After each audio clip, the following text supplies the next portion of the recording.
Vishwanath સત્વાબાબા trust સંચાલિત Shri Dineshbhai Shamjibhai Ravani science કોલેજના online video લેક્ચરમાં Hello friends, in BSc Semester 5, subject Microbiology, paper 503 Molecular Genetics of Prokaryotes, unit number 1 Fundamentals of Genetics, topic Messelson and Stahl's experiment. DNA replication model. In first point, 3 models of DNA replication, and second point, Messelson and Stahl's experiment. તો આજના online લેક્ચરની અંદર આપણે જે ભણવાનું છે તે main બે point છે કે ડીએનએ રેપ્લિકેશનના 3 મોડલ છે એ, અને બીજું છે જે ડીએનએ રેપ્લિકેશન માટે જે એક્સપેરિમેન્ટ પ્રૂવ કર્યું છે કે મેસેલ્સન અને સ્ટાલના એક્સપેરિમેન્ટ વિશે વાત કરીશું. એની અંદર છે તો કે 3 models of DNA replication. There are 3 basic models for DNA replication that had been proposed by the scientific community after the discovery of DNA structure. These models are illustrated in the diagram below. હવે જે ડીએનએના 3 models છે DNA replication માટેના, તો એ જે છે આ ફિગરમાં જોવા મળે છે. હવે ફર્સ્ટ તો પહેલાં રેપ્લિકેશન એટલે શું? તો કે રેપ્લિકેશન એટલે એના જેવી જ તે બીજી કોપી બનાવે. હવે ડીએનએ વોટસન અને ક્રિકે જે ડીએનએનું સ્ટ્રક્ચર આપ્યું છે કેવું છે તો કે ડબલ સ્ટેન્ડર્ડ ડીએનએ છે, તો તેના જેવી જ તે બીજી કોપી બનાવે તો તેને શું કહેવાય? રેપ્લિકેશન. હવે રેપ્લિકેશન છે કેવી છે તો કે બાયોલોજિકલ પ્રોસેસ છે જે ઓલ લિવિંગ સેલ્સની અંદર જોવા મળે છે. એની અંદર જે ડીએનએ મોલિક્યુલ છે એ પ્રોડ્યુસ એની 2 આઇડેન્ટિકલ કોપીઝ બનાવે છે. each strand of the original DNA double stranded molecule, એમાં જે ફર્સ્ટ સ્ટેન્ડ હોય કેવી હોય એની ટેમ્પલેટ સ્ટેન્ડ અથવા તો પેરેન્ટલ સ્ટેન્ડ, અને જે એને સામેની કોમ્પ્લિમેન્ટરી સ્ટેન્ડ બનાવશે તેને આપણે શું કહી શકીએ? ડોટર સ્ટેન્ડ કહી શકીએ છીએ. હવે આ જે 3 મોડલ છે ડીએનએ રેપ્લિકેશનની અંદર, તો કે એની અંદર ફર્સ્ટ છે સેમી કન્ઝર્વેટિવ મોડલ્સ, સેકન્ડ છે કન્ઝર્વેટિવ મોડલ્સ, અને થર્ડ છે ડિસ્પર્સિવ મોડલ્સ. તો first semi-conservative replication. Okay, in this model the 2 strands of DNA unwind from each other and each act as a template for synthesis of a new complementary strand.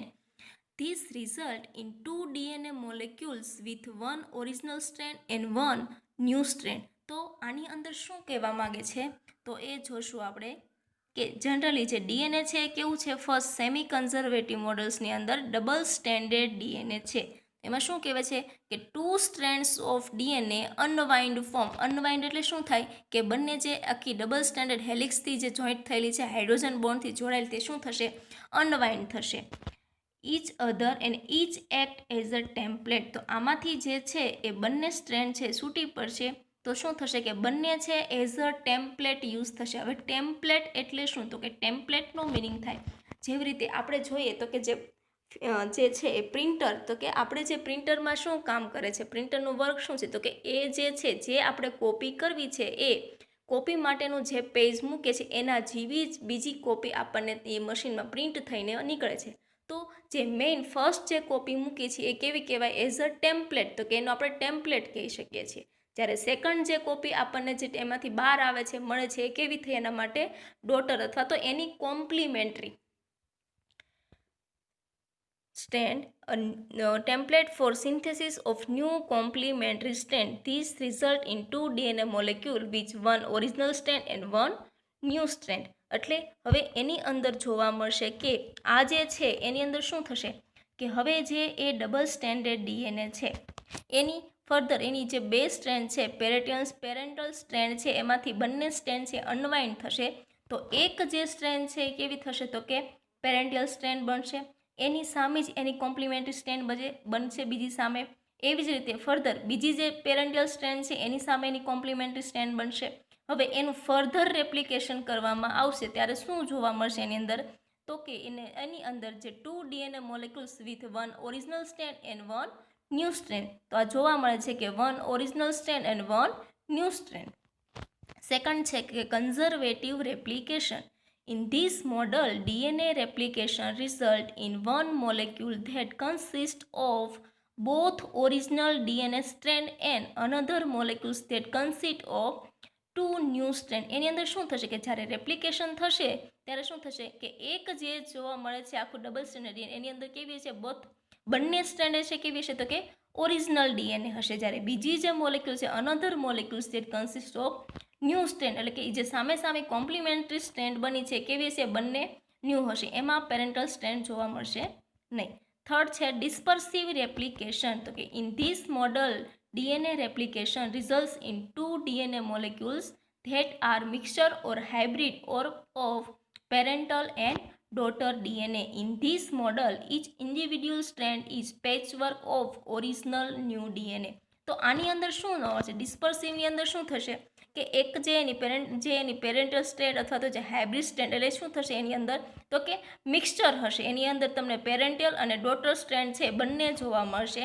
અહીંયા ફિગરમાં જોશું C part છે જે ડિસ્પર્સિવ model છે, તો કે એની જે parental strand છે તમને જોવા મળે છે. હવે એનું જ્યારે રેપ્લિકેશન સાયકલ્સ થાય છે ત્યારે શું જોવા મળે છે કે એની જે એક સ્ટ્રેન્ડ છે એની અંદર પેરેન્ટલ સ્ટ્રેન્ડ અને જે ન્યૂ સિન્થેસિસ થયેલી છે એ સ્ટ્રેન્ડ પણ જોવા મળે છે. હવે એનું ફર્ધર રેપ્લિકેશન કરતાં પણ શું જોવા મળશે, તો કે એની અંદર જે છે હાઇબ્રિડ અથવા તો parental and daughter DNA molecule છે એનું મિક્સચર અથવા તો સ્પેસ વર્ક જોવા મળે છે, ઓરિજિનલ ન્યૂ ડીએનએ. ત્યાર પછી આપણે જે વાત કરવાની છે કે ડીએનએ છે એનો આ જે ડીએનએ રેપ્લિકેશન છે એનો નેચર કેવો છે, તો કે સેમી કન્ઝર્વેટિવ નેચર છે. હવે કન્ઝર્વેટિવ્સનો મિનિંગ શું થાય, તો કે એની અંદર શું છે કે એક જે સેમી એટલે શું થાય, તો કે હાફ. હવે કન્ઝર્વેટિવ એટલે શું કે that is something to do old thing, એટલે એની અંદર કંઈક એવી વસ્તુ છે કે જે શું છે ઓલ્ડ થિંગ છે. હવે એની જે પેરેન્ટલ સ્ટ્રેન્ડ છે કેવી કહેવાય છે, તો કે ઓલ્ડ સ્ટ્રેન્ડ કહેવાશે, જ્યારે એની સામે કોમ્પ્લિમેન્ટરી ન્યૂ સિન્થેસિસ જે સ્ટ્રેન્ડ થાય છે એને કેવી કહેવાશે, તો કે કોમ્પ્લિમેન્ટ, એટલે 50% ઓલ્ડ સ્ટ્રેન્ડ હશે ને 50% જે ન્યૂ સિન્થેસિસ થઈ છે એ, એટલે એનું મિનિંગ શું થશે, તો કે સેમી કન્ઝર્વેટિવ. હવે આ એક્સપેરિમેન્ટ શું છે, એમાં શું પ્રોસેસ કરવામાં આવી છે, કેવી રીતે, તો એના માટેની વાતચીત કરશું. તો કે ફર્સ્ટ તો કે એક્સપેરિમેન્ટ કોને આપ્યો છે, તો કે Michelson and Stahl's experiments. Michelson and Stahl's experiment demonstrated the semi-conservative replication of DNA in E. coli in 1958. તો કે આ બંને સાયન્ટિસ્ટો છે એને 1958માં E. coli બેક્ટેરિયા છે એની ઉપર જે એક્સપેરિમેન્ટ કર્યો છે, તો એને શું કર્યું પહેલાં, તો કે E. coli બેક્ટેરિયા લેવામાં આવે છે.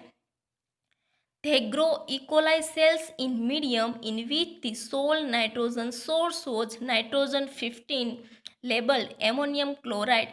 હવે એને શું કર્યું કે E. coli સેલ્સ છે એને ગ્રો કરવામાં આવે છે. હવે જનરલી ડીએનએ જે છે એની અંદર છે નાઇટ્રોજન બેઝ પેર છે. હવે નાઇટ્રોજન બેઝ પેર છે, હવે એ જે સેલ ગ્રો કરવામાંનું જે મીડિયમ છે એ શેનું બનેલું છે, તો કે એમોનિયમ ક્લોરાઇડનું છે. હવે એમોનિયમ ક્લોરાઇડ જે મીડિયમ છે તો એમાં શું કર્યું, એઝ અ સોલ સોર્સ એમાં નાઇટ્રોજન સોર્સ પ્રેઝન્ટ છે.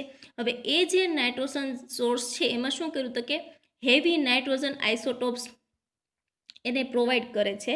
તો હવે શું જોવા મળશે કે એ જે ઇકોલાઈ સેલ્સ છે, હવે જ્યારે સેલ એના અંદર રેપ્લિકેશન થશે એટલે એક સેલમાંથી બે સેલ બનશે, એવી ઘણી બધી જનરેશન સુધી એમાં રેપ્લિકેશન જોવા મળે છે. ત્યારે ખબર પડી કે એની જે બંને સ્ટ્રેન્ડ છે એમાં કેવા N15 આઇસોટોપ રેડિયો લેબલ જોવા મળે છે. હવે શું થશે એની અંદર, તો further the N15 containing E. coli cell culture hosts the transfer to a N40 medium and allow to continue growing N40 light isotopes of nitrogen. હવે શું કર્યું પહેલાં, તો કે N50 વાળી સ્ટ્રેન્ડ મળી, તો એ ડીએનએની અંદર જે ડબલ સ્ટ્રેન્ડેડ ડીએનએ બન્યું છે તો એની અંદર શું જોવા મળશે, તો કે એમાં બંને સ્ટ્રેન્ડ કેવી હશે, N50ની હશે. હવે આ એક્સપેરિમેન્ટમાં જોઈએ એમાં એ છે કે ગ્રો બેક્ટેરિયા ઇન N50. હવે એક ફ્લાસ્કની અંદર છે એને મીડિયમ લીધું છે, એ મીડિયમ શેનું છે, તો કે એમોનિયમ ક્લોરાઇડનું છે. હવે એની અંદર શું છે, એમોનિયમ ક્લોરાઇડ છે પણ એની અંદર જે નાઇટ્રોજન સોર્સ છે કેવો છે, હેવી N15 નાઇટ્રોજન સોર્સ છે. હવે જ્યારે ઇકોલાઈના સેલ્સ છે એમાં ગ્રો થશે અને એની અંદર રેપ્લિકેશન જોવા મળશે ત્યારે શું થશે કે એની જે બંને સ્ટ્રેન્ડ જોવા મળે છે ડીએનએની, તો એ બંને સ્ટ્રેન્ડ કેવી હશે, તો કે N15 સ્ટ્રેન્ડ જોવા મળશે. હવે ફર્ધર એમાં શું કર્યું કે transfer cells to N14 grow for 1 generation. હવે શું કર્યું કે એ જે ઇકોલાઈના સેલ્સ છે એને શું કર્યું, તો કે એને પાછું જે મીડિયમ લીધું એની અંદર જે નાઇટ્રોજન સોર્સ નાખ્યું એમાં શું હતું, તો કે N14 હતું. હવે શું થશે, તો કે એ જે કલ્ચર છે એની અંદર જે ઇકોલાઈના સેલ્સ ગ્રો થવાના છે તો એમાં કેવા છે, મિક્સ, તો કે એક જે એનું ડીએનએ છે એ કેવું છે તો કે N50 વાળું છે. જે સેકન્ડ જે નવું અંદર જે ટ્રાન્સફર કર્યું છે કેવું છે તો કે N40 વાળું છે. હવે એ બંને વચ્ચે જ્યારે રેપ્લિકેશન જોવા મળશે ત્યારે શું થશે તો કે જે એના જે ડીએનએ બને છે એમાં એક સ્ટ્રેન્ડ જે તમને લાઇટ એકદમ ડાર્ક બ્લુ કલર જેવી દેખાય તો આપણે માનીએ કે કેવી હશે N50ની. તો સામે જે લાઇટ સ્ટ્રેન્ડ જોવા મળે છે એ કેવી હશે N40. હવે આમાં શું પ્રૂવ થયું કે એની અંદર જે રેપ્લિકેશન થયું તો એમાં શું જોવા મળ્યું કે ડીએનએની જે બેઝ સ્ટ્રેન્ડ છે એક જે ટેમ્પલેટ સ્ટ્રેન્ડ છે કેવી હશે N40ની છે. સામે જે બીજી કોમ્પ્લિમેન્ટરી સ્ટ્રેન્ડ બને છે કેવી છે તો કે N50ની હશે. હવે શું કર્યું તો કે એની અંદર ફર્ધર પોઈન્ટ છે કે sample were harvested at regular intervals. The DNA was extracted and its bond density determined by centrifugation in cesium chloride density gradient. હવે આ જે છે એ તમને સ્ટ્રેન્ડ જોવા મળે છે કે જનરલી N50 અને N40ની ડબલ સ્ટ્રેન્ડનું બનેલું ડીએનએ જોવા મળે છે. હવે એને શું કર્યું એ સાયન્ટિસ્ટે તો કે સીઝિયમ ક્લોરાઇડ જે છે એ ડેન્સિટી ગ્રેડિયન્ટ તરીકે યુઝ થાય છે. હવે ડેન્સિટી ગ્રેડિયન્ટ હવે એના ઉપરથી આપણે જોઈએ તો કે શું કરશે કે ડીએનએની બંને સ્ટ્રેન્ડ જે છે એને સેપરેટ કરે છે. તો કે method for separating DNA based on density. DNA comes to equilibrium in the gradient where its density equals the density of the surrounding of cesium chloride. હવે cesium chloride શા માટે લેવામાં આવે છે તો કે એટલા માટે કે એની જે ડેન્સિટી છે એ કોની ઇક્વિલિબ્રિયમ કોના સમતુલનમાં છે તો કે જે ડીએનએ છે એના સમતુલનમાં એટલે એની આજુબાજુ નજીકની જે છે એની ડેન્સિટી જોવા મળે છે. જનરલી જે સીઝિયમ ક્લોરાઇડ છે એની ડેન્સિટી છે 1.7 ગ્રામ પર સેન્ટીમીટર ક્યુબ્સ. હવે એ જોઈએ કે સીઝિયમ ક્લોરાઇડનો શું એ અંદર છે એ યુઝ કરશે. તો હવે આ જે કલ્ચર છે એ એડ કરેલું હોય N40 અને N50 એને શું કરશે તો કે એ કલ્ચરને સેન્ટ્રીફ્યુઝ કરશે. અમુક જે આરપીએમ 40,000 રોટેશન પર મિનિટ એટલે આરપીએમ 10 મિનિટ્સ માટે એનું સેન્ટ્રીફ્યુઝન કરશે. હવે સેન્ટ્રીફ્યુગેશનની પ્રોસેસમાં શું થશે તો કે જે હેવી મોલેક્યુલર વેઇટ ધરાવતો હશે તમને ક્યાં જોવા મળશે આ જે ટેસ્ટ ટ્યુબ પરથી જે દોરેલી છે એની અંદર સીઝિયમ ક્લોરાઇડનું ગ્રેડિયન્ટ બનાવેલું છે. હવે ગ્રેડિયન્ટ એટલે શું તો કે એવા લેયર જોવા મળશે કે જેનો એની અંદર જો હાઈ મોલેક્યુલર વેઇટ હશે તો એ બોટમમાં હશે, એનાથી ઓછો હશે તો એ એના ઉપર હશે, એક સાવ જે ઓછો હશે એનો જે કે મોલેક્યુલર વેઇટ જેનો સાવ નહીં મિનિમમ હશે એ ક્યાં હશે તો તમને ટોપ ઉપર જોવા મળશે. હવે આપણને ખબર પડશે કે જો ડીએનએના તમને અંદર બેન્ડ જોવા મળશે એ બેન્ડ છે એ શું થશે તો કે સીઝિયમ ક્લોરાઇડની જે ગ્રેડિયન્ટ પડ્યા છે તો એની સાથે મેચ કરવામાં આવશે. હવે આ જે કલ્ચર છે એને સેન્ટ્રીફ્યુઝ કર્યું.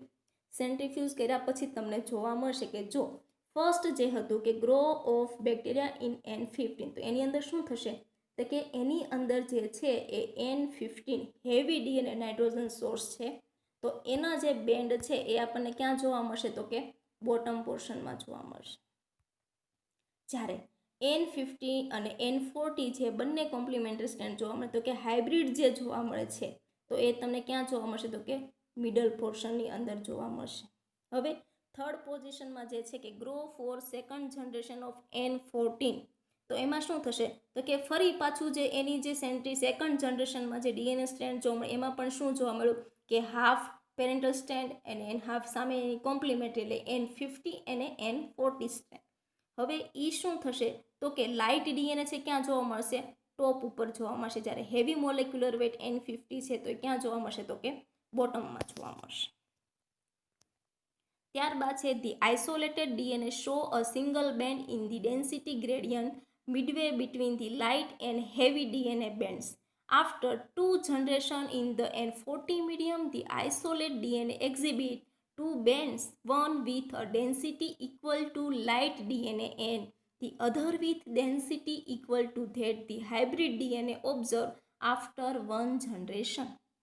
After 3 generations in the N40 medium, the DNA still has two bonds similar to those observed after 2 generations.